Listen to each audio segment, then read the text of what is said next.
Hello, everyone. What a great crowd. Welcome to Gateway Rotary and call this meeting to order. We've got a lot of things to do and a lot of amazing folks here.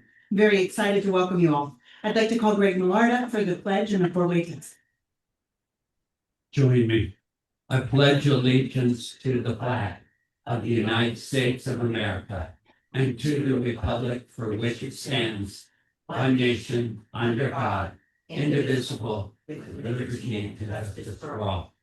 And the four-way test stated up here on this banner. Number one, is it the truth? Number two, is it fair to all concerned? Number three, will it build goodwill and better friendships? Number four, will it be beneficial to all concerned? Doug Walker for inspiration.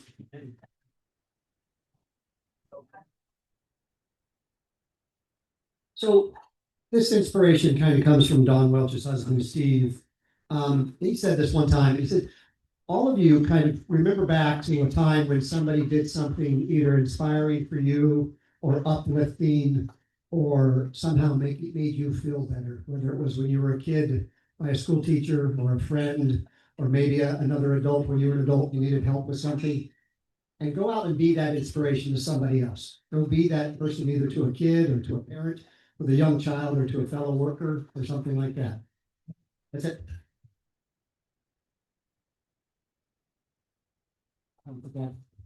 I'd like to say thank you to our reader today, Pat Batch. She had a big job today. And we would like to introduce any of our visiting Rotarians and guests.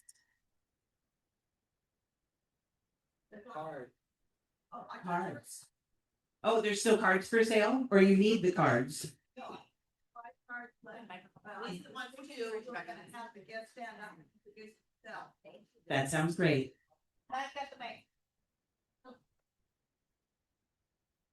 Since I'm already standing, good afternoon, Vicki Schnitzler from the Illinois Valley Club.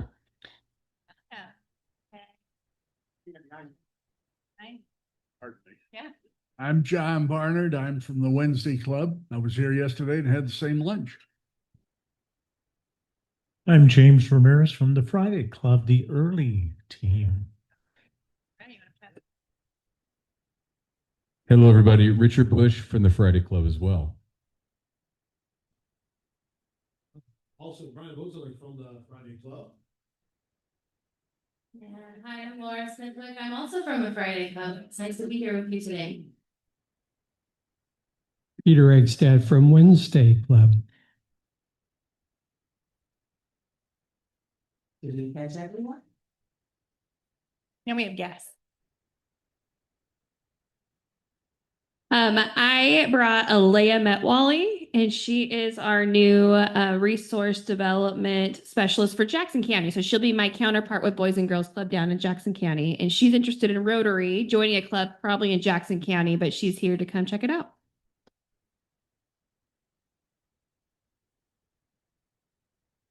Yes. Any other guests? I assume we'll introduce. Welcome, everyone. I'm very excited to have you all here today. We are going to have one announcement right now, and then we're going to postpone the announcements while the judges are deliberating for the four-way speech contest. That'll give them a little bit of time. Is everyone together for judges that found their people? Wonderful. Perfect. All right. John, I'd like to invite you up to tell us a little bit about the road track meet and signing up for it. Thank you very much. On Saturday, May 9th, the 76th annual Road Track Meet, Rotary Track Meet, sponsored by Les Schwab this year. We've had volunteers from all clubs in the past to act as assistants on events and take tickets and whatever you want to do. I have a sign-up sheet on this blue clipboard, which I'd like to circulate. Please print your name rather than sign it. There's not enough room on the sign-up sheet because somebody insisted on doing it on Excel.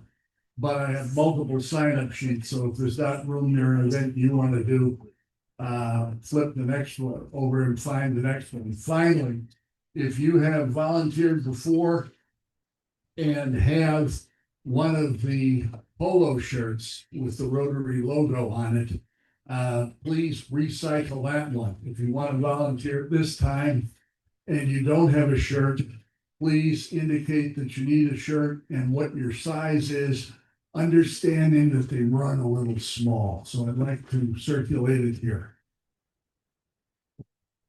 Thank you, John. All right. Let us go ahead and get started with our four-way speech contest. I'm not going to be introducing each of the contestants because that's the way they do it. For order of anonymity, that's always a difficult word. Okay.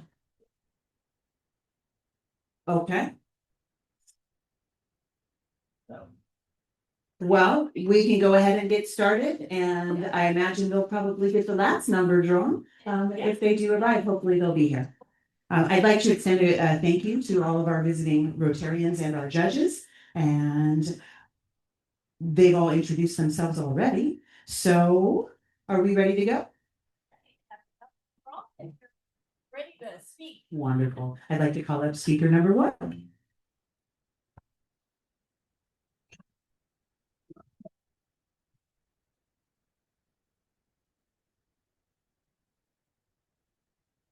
Picture this. It's August, sophomore year of high school, and you're a brand new student in a new place. School is a little cliquey, but you're confident in your ability to make friends and find a place. You're nervous for your first day, but it goes well, and you even manage to make a friend. Now fast forward to around October. You're part of a trio, and you finally feel like you have a place in this whole uncomfortable, unfamiliar place that you've moved to. Until one day, everything feels different. They smile at you, but it's a weaker version of the one you're used to seeing. They laugh at your jokes, but under further inspection, it looks more like they're wincing. And you're in this class that you share when they drop a bomb on you. They've decided they don't like you. You're a bad friend. You're too negative, too annoying, too much. You sit alone at lunch that day, eating gross school cafeteria food, until one of your classmates approaches you. Did you see what she posted about you? She's been talking bad about you all day. You listen, and you listen, and you listen some more to crazy things that this person you barely know made up about you. And in the months following, you feel the effects of everything she said. You sit alone in the library every day, watching Netflix with your phone propped up on the milk carton.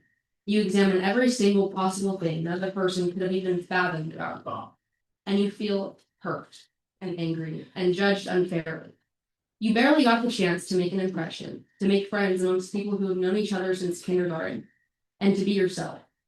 And that's exactly what happened to me. Petty gossip ruined the little perception people had of me. The reasoning behind it, I still do not know. And to be frank, I don't care. It was 2 years ago, and as a senior, I recognized just how ridiculous it all was. But this is the sad result of gossip. Feelings get hurt and images are ruined.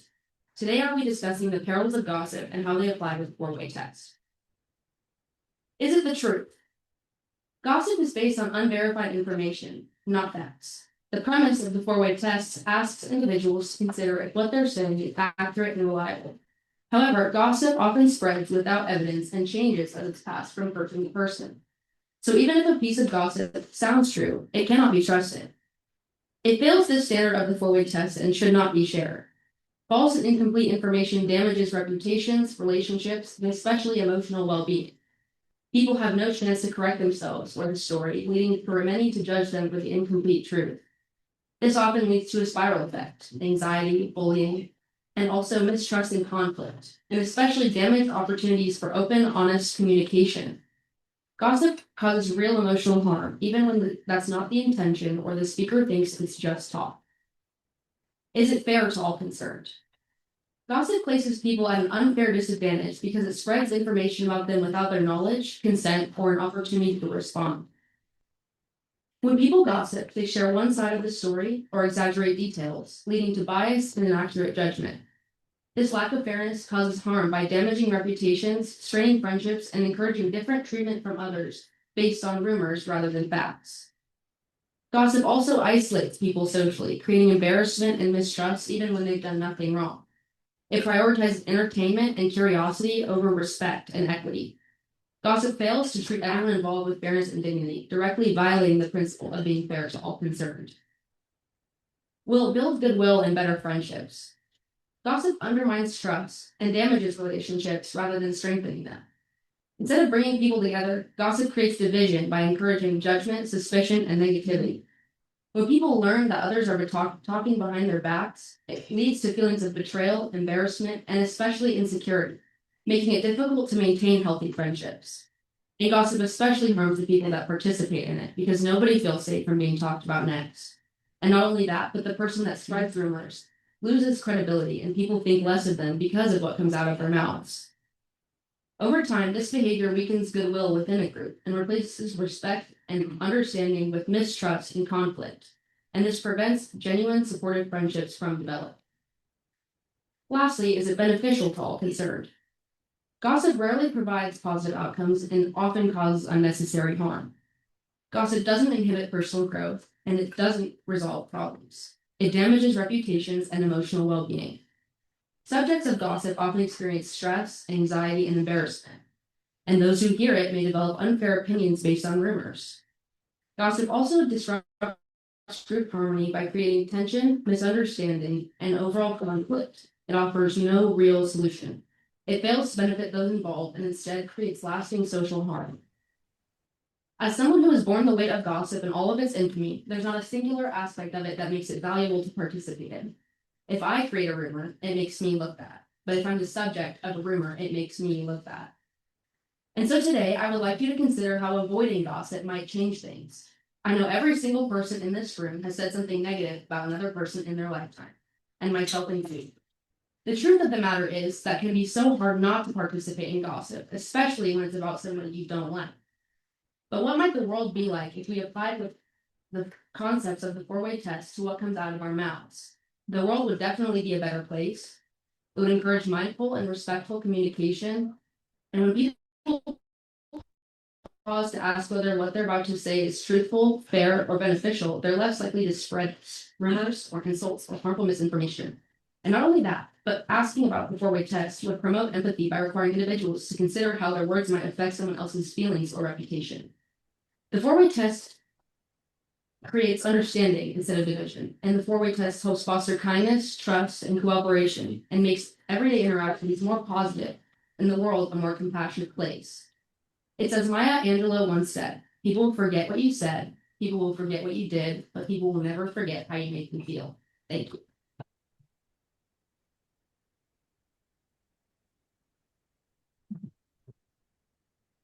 Thank you. I'd like to call up speaker number 2.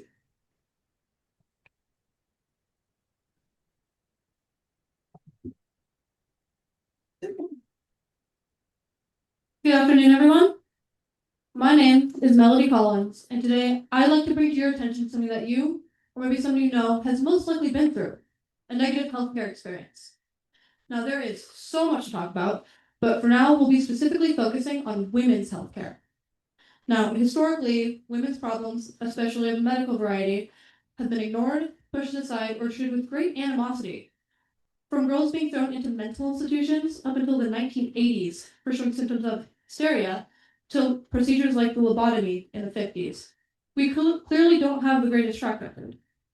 Although most people will think we're past all of that, correct? Well, unfortunately, this issue persists on even into today's modern society. There are still steps we must take to advance our medical system in order to support women's needs, considering we are 51% of this population. We require more funding, research, and education put towards women's medical care. First off, is it the truth? Okay, let me show you guys some astonishing statistics. As I said before, women are 51% of the population, but we make up a measly 5% of that worldwide medical research. 70% of chronic pain patients are women, but 80% of the research is done on men. About a more rough statistics, 75 to 80% of clinical studies done on animals, such as mice, are done only on male subjects. Do you know why that is? Well, the scientists say it's because the female mice's hormones may throw off the results. That might seem like a valid reason until you think about it for more than a minute. Over half the people in this room have fluctuating hormones and monthly cycles because we are the majority. This is why it's so important to take us into consideration and include us in the research. Is it fair to all concerned? You tell me.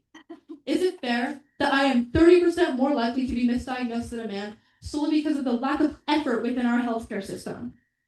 Is it fair that I could be dismissed simply due to the medical bias taught in these so-called professional settings? Did you know terms like FF, WW, and the 3Fs are still used frequently by medical staff across our nation today? Let me tell you what they mean. FF, a less provocative term standing for frequent flyer, is someone who's in the ER, doctor's office, or any other hospitalized setting often, and consequently is taken less seriously.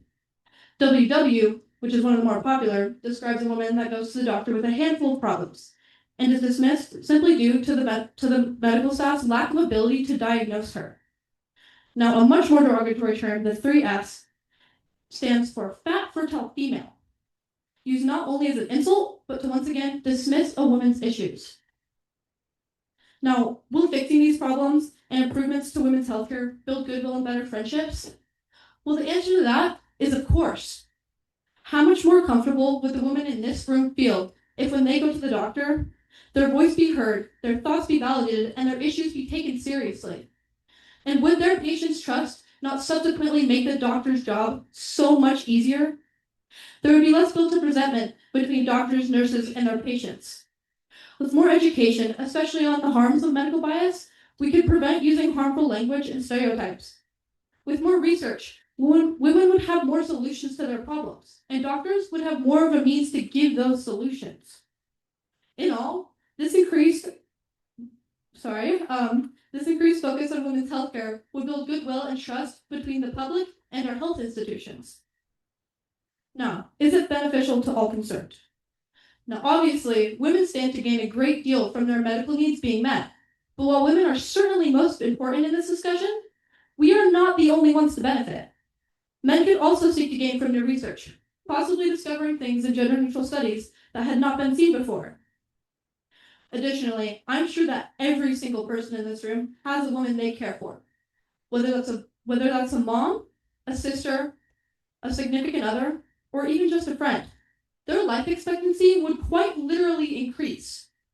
The women in your life would have at least just one less thing to worry about. Is seeing the people you care about doing better not benefit enough in itself? Because I think it is. Now, and I speak on that from experience, because on a personal note, a woman in my very own life has dealt with health complications due to the healthcare system's indifference and ignorance towards issues like hers. She was brushed off, ignored, and labeled as exaggerative after she had gone to the doctor multiple times. This is because her symptoms did not pertain to that of a usual heart attack, aka a man's heart attack. If you didn't know, women's symptoms when it comes to any heart condition are vastly different than a man's. But it is also the most common misdiagnosis among female patients. I would also like to add that this misdiagnosis is also incredibly preventable and almost entirely due to negligence. The result of her mistreatment was surgery, a very dangerous one that she otherwise would not have required if her symptoms had been taken seriously from the start. Fortunately, she did survive this very, very, very high-risk surgery. I just want to say, she got so lucky. Many women don't.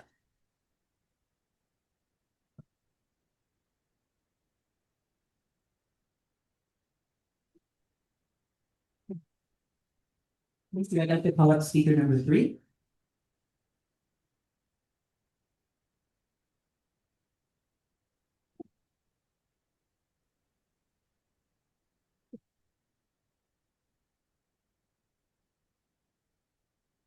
I hope we stay friends.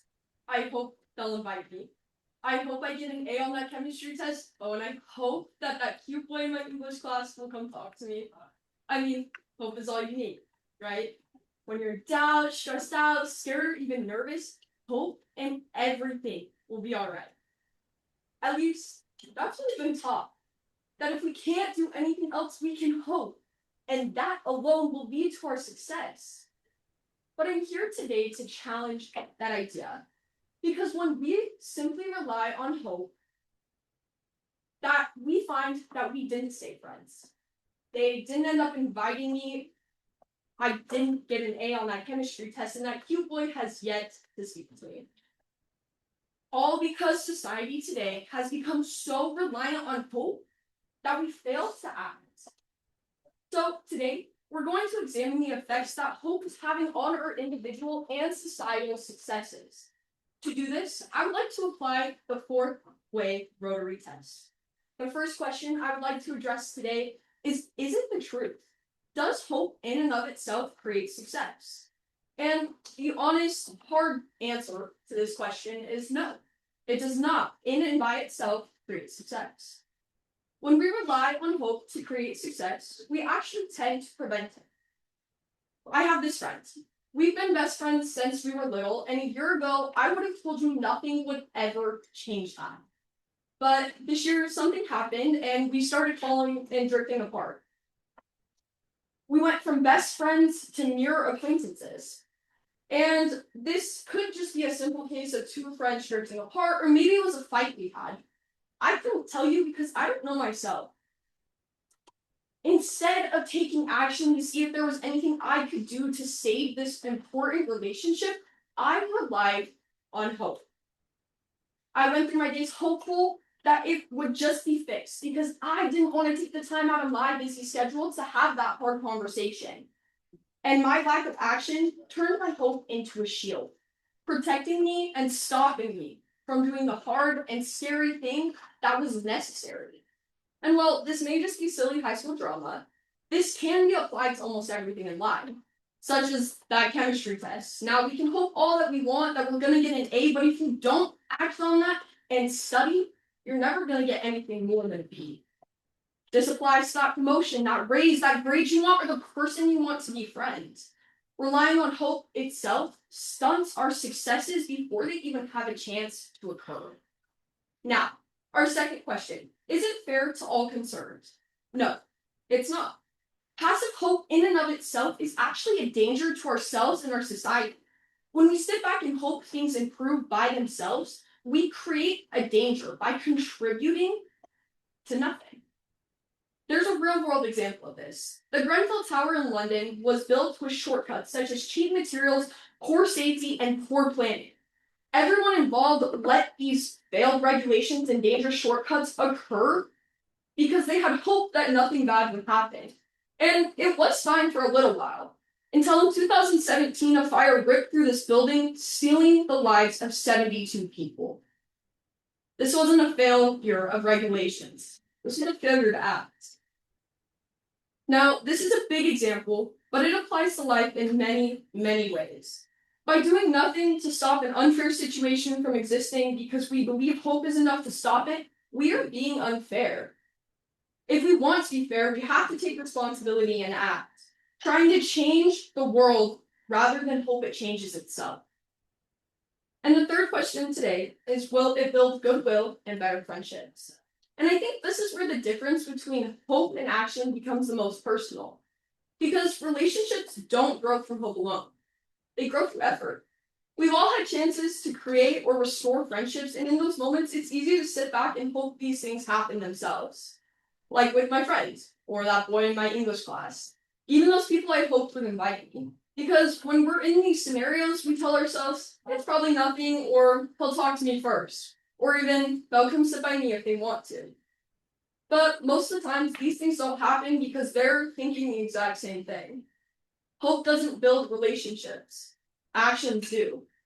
People don't feel our intentions and what we want them to do, but they feel our actions. You can care about someone deeply, but if you never show it, if you never act on it, they won't know. Now, our fourth question. Will it be beneficial to all concerned? When we ask this, we're really asking if what we're doing has a meaningful and lasting impact. Hope by itself does not provide any benefit, but action has the power to create change that extends beyond ourselves and into the world we live in. When we rely on hope, we remain in a cycle of inaction. creating a stagnant world that we're all forced to live in. Action breaks this cycle, causing progress to occur, leading to change benefiting ourselves and everyone. The smallest actions can have a ripple effect, leading to major impacts and improving our world forever. So, now, after this, I hope we can all leave with a different outlook on hope. As hope is not what leads to our success, but what drives the actions to get there, allowing truth, fairness, and goodwill to flourish, benefiting everyone. Thank you.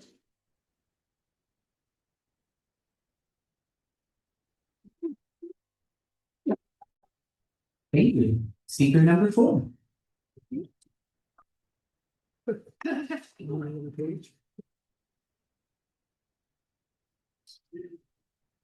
When I was a kid, the world was always just sunshine and rainbows.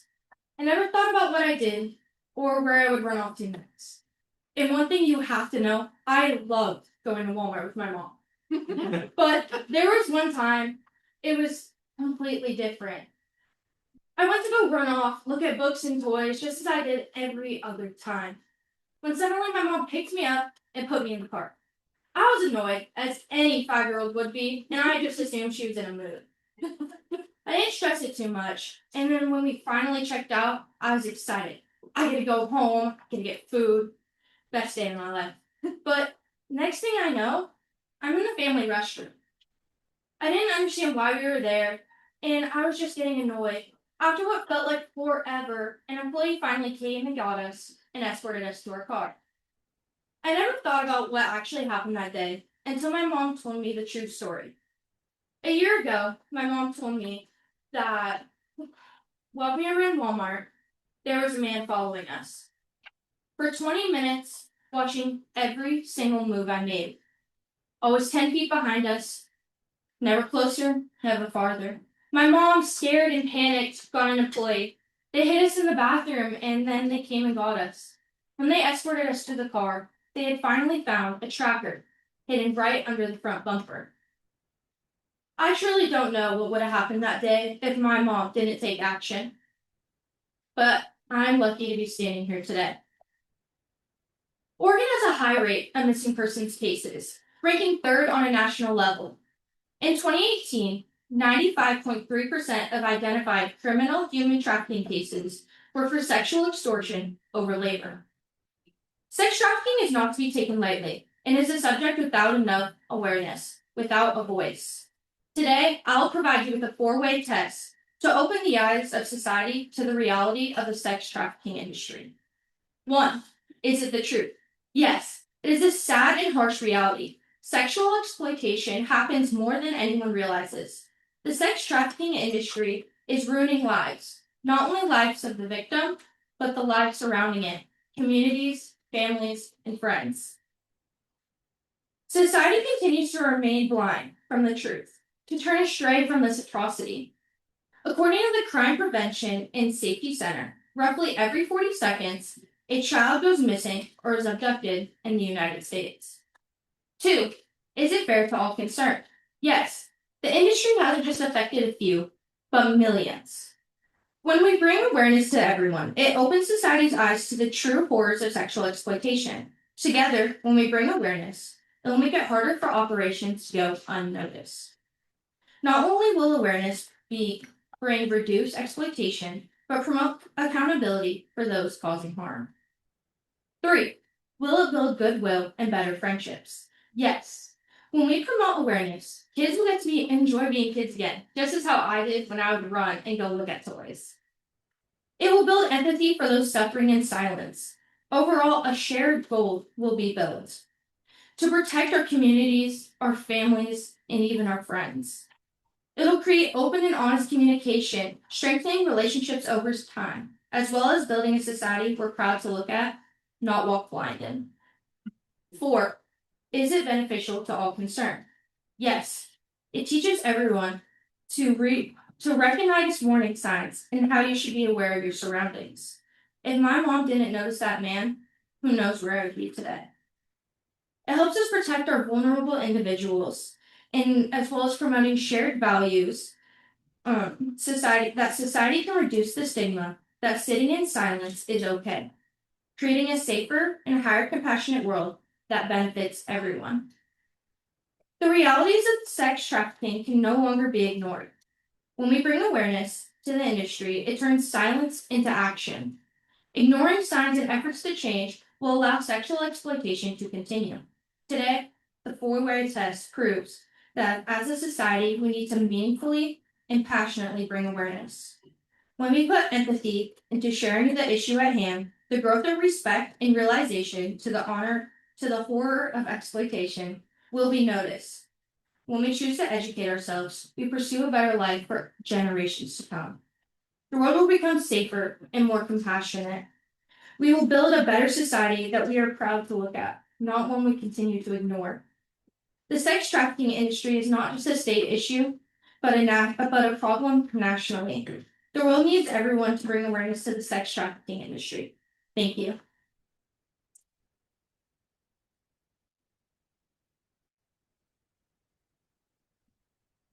Thank you to all of our speakers today. Nicely done.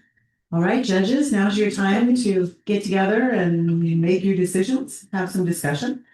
For that, I'd like to invite up anybody who has any announcements today.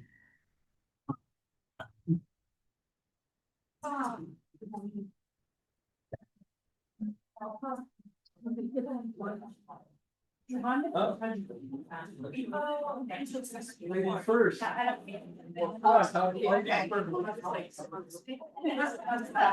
there, I don't know if you know what Rotary Friendship Visit is, but it's where one club here and one club in another country, another state sends folks and we all get together and we have a great time. I've been to the Philippines and several other places that way. It was a lot of fun and you make lifelong friends. So we have a group from Washington coming down and one from Kentucky, I think in October. The one from Washington is happening in May, and if anyone would like to host some of this team, probably 6 to 8 people, I'm not sure yet. But you would only have 2. So if anybody wants to, please let me know. And and you guys went to Australia. So it's a lot of our group has gone a lot of places. So it's a lot of fun. Anyway, thank you.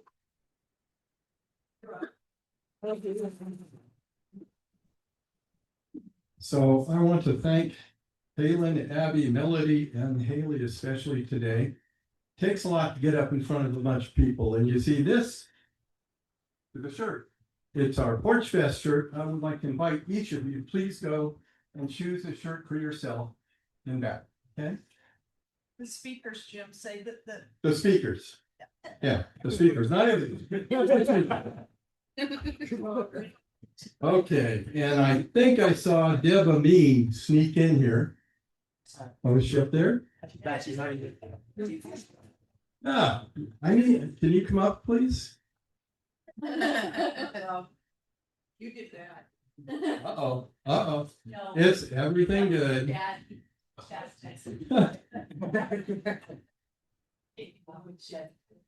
Because I have a Paul Harris Fellowship Award for you. And I think it has something to do with a Super Bowl. You know, I think it's all right. So I want to thank you very much. Plus, I noticed that you're consistently giving to TRF and supporting Rotary International. I want to thank you very much for that.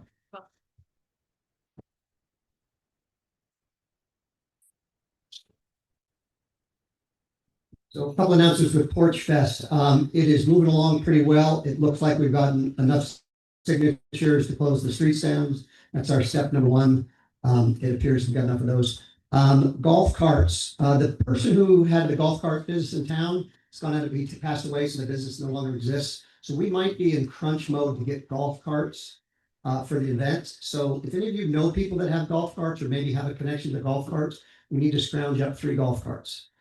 We have a couple, I know we have a couple of our own people that might have them. You got it? Well, I have 3, but I wanted to know they're not all mine. And we have them, use them. No. I have one.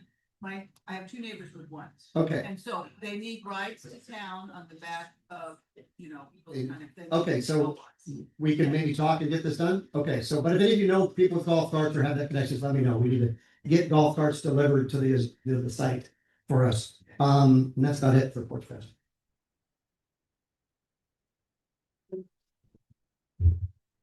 I want to invite all the guests to pick up a free blue bag. Doesn't matter if you were a speaker. You're going to pick up more than one, that's fine too.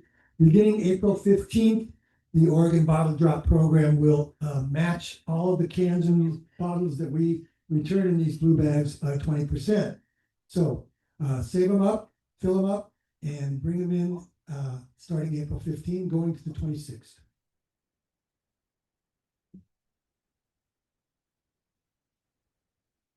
All right, I've got a couple of announcements also. We have a couple of socials this month. The All Four Club social will be on April 22nd at Tap Rock in the Evergreen Room. RSVP is required. You can find that in the Navigator. It's going to be from 4:30 to 6:30 p.m. We have our club social April 30th at Weekend Brewery at 5:30 p.m. Public service events coming up. There is the Women's Crisis Clothing Fair fundraiser. Donations need to be received by tomorrow at the Evergreen Bear Hotel, and the actual event itself will be on April 18th. Mock interviews, April 30th. Check for an email from Doug if you would like to volunteer and work with that project. And then finally, May 2nd is set for a cleanup day for both the Parkway and our new D Street City Street cleanup. More details to come on that. I Got one more people we're done. Doug has one more. I'm just gonna hand this to him and let him do that. Okay, we have the construction training program that our club's involved with the high school students. We're gonna do a build during the summer when school is out, June like 10 to July 2nd. If you know anybody who's interested in being there as a volunteer to help with the high school students construction, we're gonna build a storage shed and then deliver it somewhere. We could use a couple people that could help us that have maybe a little tiny bit of construction experience, make sure the kids are handling saw properly, that kind of thing. So any of you that know somebody that might help, let me know. So I wanted to give a little bit of background on the four-way speech contest. All of our speakers today have been sponsored individually by their clubs, by one of our clubs, and that's why we have so many people here today. So we will have a winner today. We'll have first, second, third, and fourth place. Each one of those recipients will receive a prize. But our first place winner will be moving forward in the competition and presenting at the district conference. So this is something that we do annually. And I think that you all did a really wonderful job. And I think the judges have a hard call today. So if there's any more announcements, I'm going to check on that. I think our judges are still deliberating. So we've got a couple of things that Valerie sent me with.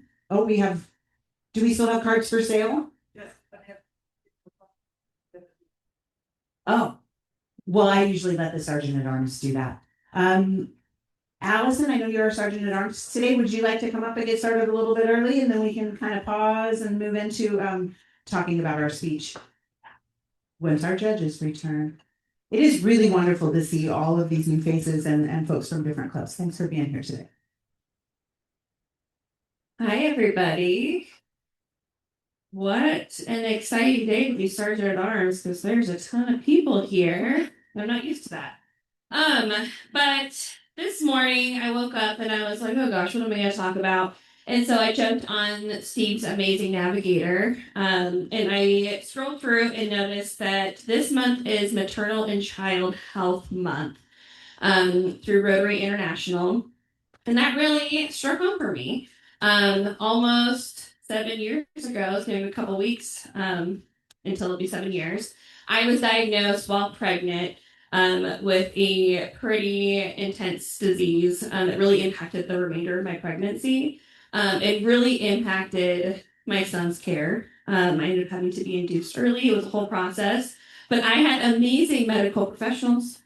So your speech really tied into what I was thinking about.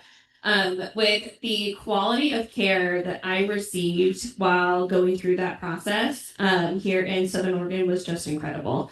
So I'm very grateful.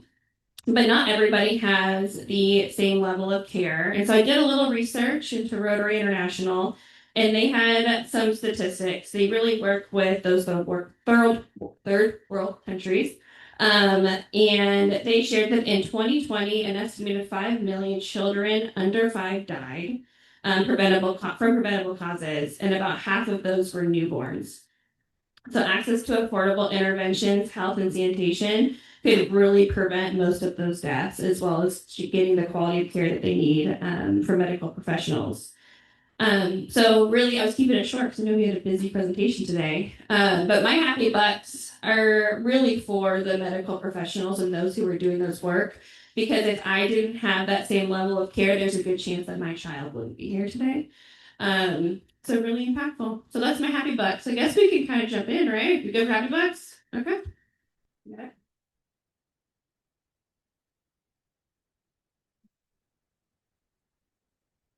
Well, now that, oh goodness, where's my phone? There we go. Not that again, that I need it, but I know they want it up there. Now that I'm retired, I kind of have to watch the cash flow, so I can't give quite as much money as I wanted to. But I got $10 to thank you all for last week. That was I'm gonna cry again. That was the most special event ever. I was able to go and pick up my cowboy from Doug following that. So that was phenomenal. And I've got it at home. And another thing that just made my whole week beyond fabulous was that my daughter from Georgia, who I talked about in my presentation, she actually did a surprise party for me and flew in from Georgia. So she and her husband were with me for 4 days, and just everything made me feel great. So thank you all for everything. And I love this club. That's another reason why.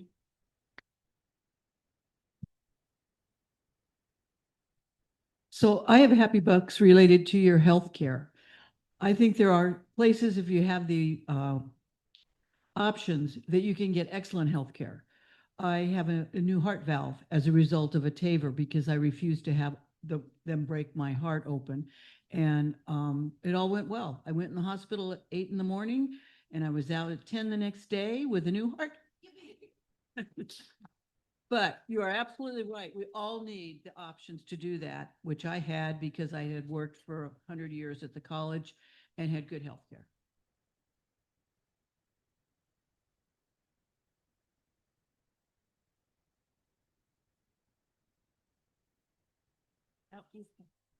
I think it's 34, 35, 36. I'm not quite sure. 36 happy bucks because today is my lovely wife's birthday. Where is she? 36?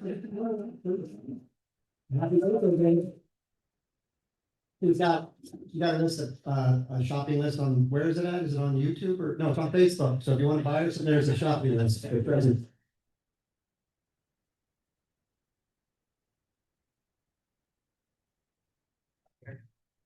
I have happy bucks because my beautiful niece is here with us today. From across the country, she's joined us online, and I'm just very happy to have her here with us.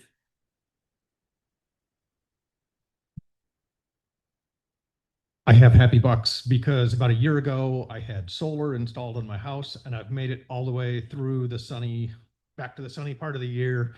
And I've gone a year without a power bill.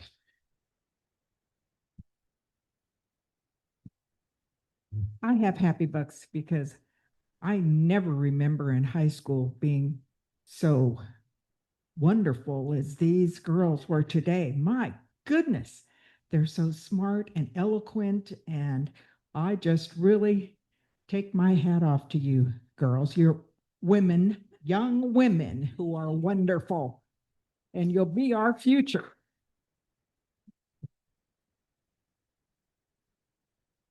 And I have happy bucks because my youngest child will turn 10 on Saturday, and only thanks to wonderful medical care and probably me screaming a little bit, she was delivered happy and healthy, and she has continued to be very loud and in need of a lot of stuff. So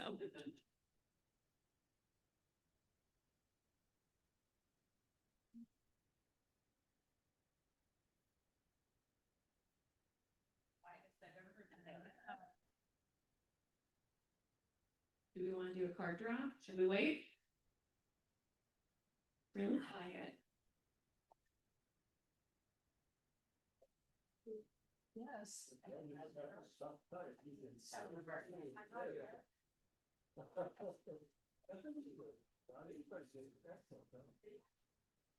The two of diamonds. The two of diamonds has one. I got it.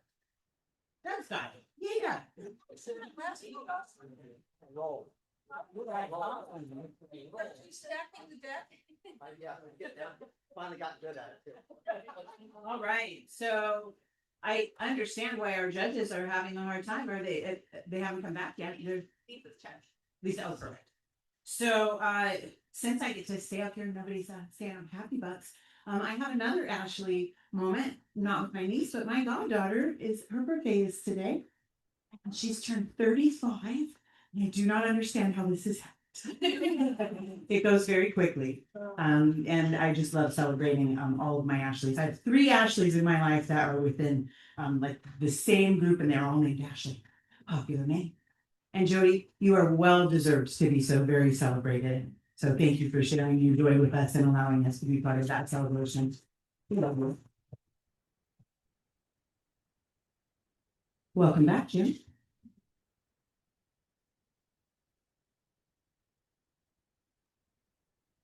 Yeah, that's better.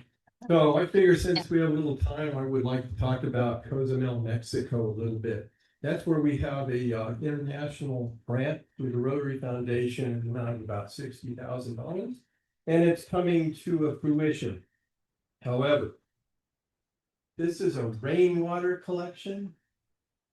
And there was a problem. They had a little too much rain. And there was too much water going off of one of the roofs at the EST6 school. And so some supports broke and some pipes broke. Fortunately, there is enough money still left in the grant, which we had transferred down to Mexico. So they've done a little bit of a redesign, and they're in the process of putting it all back together at this moment. But it's working. We didn't have a problem at Setmar, which is the vocational high school, but we did have that little issue. And I will be giving an update on that. And hopefully this whole project, the grant, is going to be closed and completed very soon. So just want to give you a little update. Thank you, Jim. Does anybody have any questions? Yeah, any questions? I'm wondering also. I do understand why they're back there deliberating. You all did a very excellent job. They're wrapping up. Okay. We'll be right with us. Here comes Luke. He's always one to entertain. Just quickly, for next week, I had something come up again at 2:30 in the morning for Sergeant at Arms. And so for next week, would you please think about some little thing that gives you joy? At 2:30 in the morning. Well, Thank you, Liz. I do have one more small announcement. Bobby Kidder is doing a workshop for educators, and I know we have a lot of educators in the room. It was going to be this past Saturday, and it got rescheduled to, I believe, May 30th. And it's sponsored by Southern Oregon University. It can be 1 credit in continuing education, or you can sign up for it for free. And it's a full day workshop with Bobby Kidder, and the name of it is Resile, which is the core word of the word resilience. I think we could all use a little time with Bobby Kidder. I want to say a couple of things for our speakers. Rotary has this thing called Ryla Camp. Is that it? Yeah. And you need to talk with your people at the school. Sign up and go to Ryla Camp. It will be an experience that you will not forget. It'll last you for the rest of your life. That's how good it is. And it happens in the summertime. So that's one good area where you can focus what you're learning in Rotary and in your clubs to do that. The next thing is, how many of us grew up with The Wizard of Oz? Almost all of us. Jim and I were in Vegas last weekend, and we saw The Wizard of Oz at the Sphere. Oh, wow. You have got to go see it. It is a must, and you want to sit in the 300 level Because there are things that happen in the 300 level that doesn't happen in the 100, 200, and 400 level. It is definitely well worth the ticket. What happened? No, that's a surprise.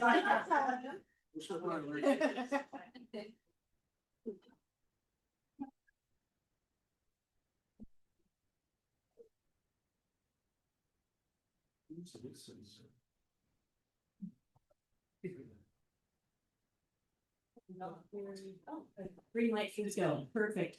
Want to thank everybody for coming today. Thanks to our speakers. Wonderful job to all the young ladies who came and spoke.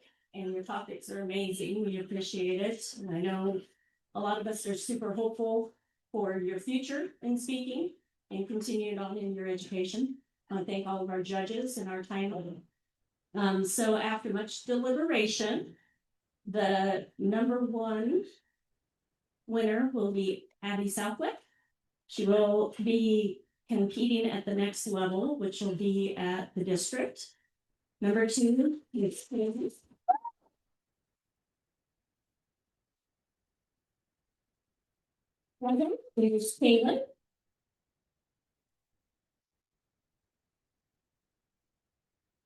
Number three is Haley.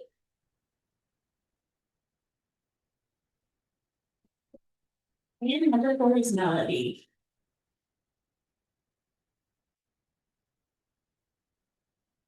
Thank you, ladies, for your words of wisdom and your topics.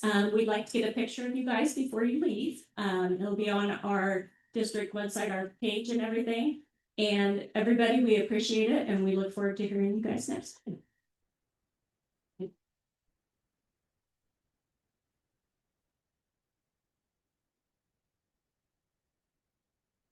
I think this is the first time we've ever actually had time. We're always rushing through everything. Congratulations to each of you. You did wonderful work and great topics. And thank you to Lynn for organizing this. And thank you all for being here to support us. So I think we are finishing up a little bit early today. Do we have awards for them prepared? Yes, but we need a second signer for their checks. So we'll have to look for it. So we'll have to send it to them. Wonderful. Well, please do take advantage of the time to get to know your neighbors and talk with folks. And I think that's all that we have for you today. My thought for the day, though, I will give you that, is my favorite quote. It's from you only live once, but if you do it right, once is enough. Yeah.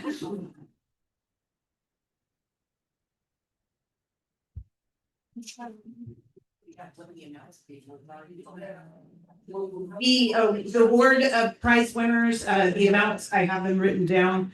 First place is $300.